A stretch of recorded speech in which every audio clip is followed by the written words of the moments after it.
Bonjour, cette vidéo vous présente les principales évolutions de la version 2.14.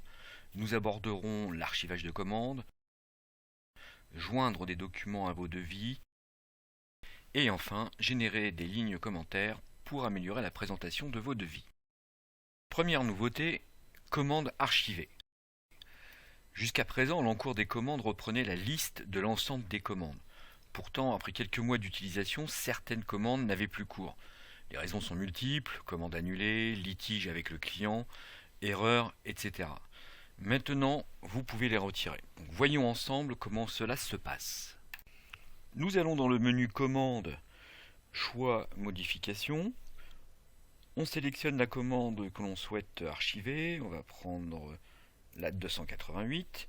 Donc, pour le besoin de la démonstration, nous retenons le montant de l'encours de la commande avant archivage, soit 75 115,95 €.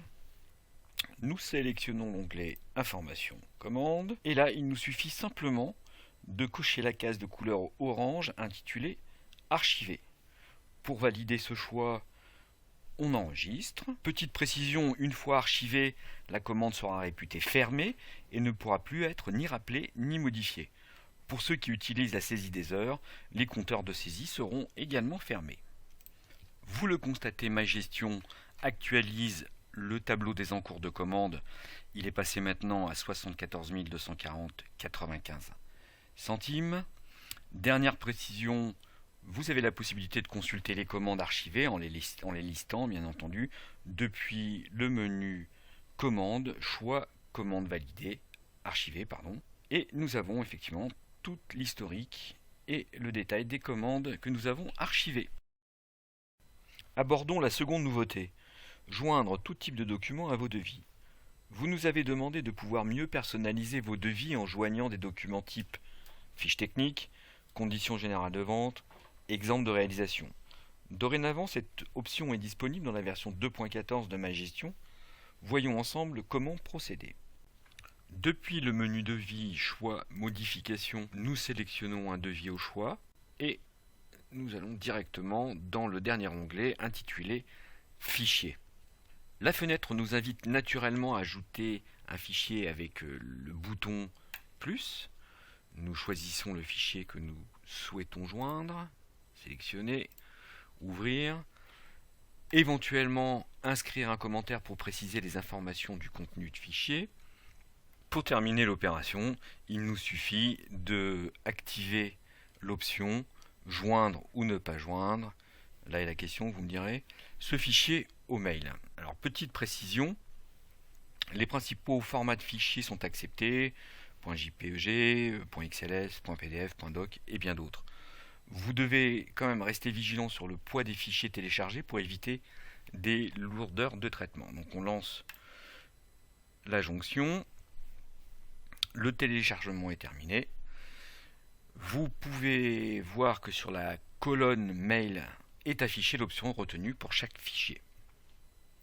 Voyons le résultat depuis la messagerie du client. Nous avons bien l'expéditeur, le fichier devis avec comme nom son numéro et le nom du client. Et en dernier lieu, nous avons bien le fichier qui a été joint avec le texte d'accompagnement. Troisième nouveauté, créer une ligne commentaire dans votre devis.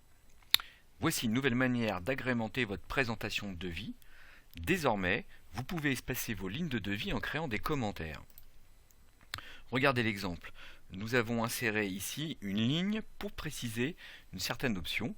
Ainsi, la lecture se trouve largement facilitée. Alors, comment obtenir ce résultat? Tout simplement en ne saisissant pas de prix de vente sur la ligne. Dans ce cas, MyGestion engage pour vous l'option commentaire, avec pour conséquence de supprimer l'affichage des rubriques famille produit, montant hors taxe, quantité et total hors taxe. Vous saisissez simplement votre descriptif texte dans la zone ici libellée, vous enregistrez et l'opération est terminée. Bien entendu, vous gérez l'espace avant et après votre ligne commentaire en utilisant simplement la touche validation.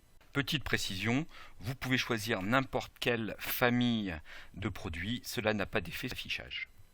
Ce tuto est maintenant terminé. J'espère que ces nouvelles évolutions vont compléter votre utilisation et je vous donne rendez-vous très prochainement pour de nouveaux tutos. À très bientôt.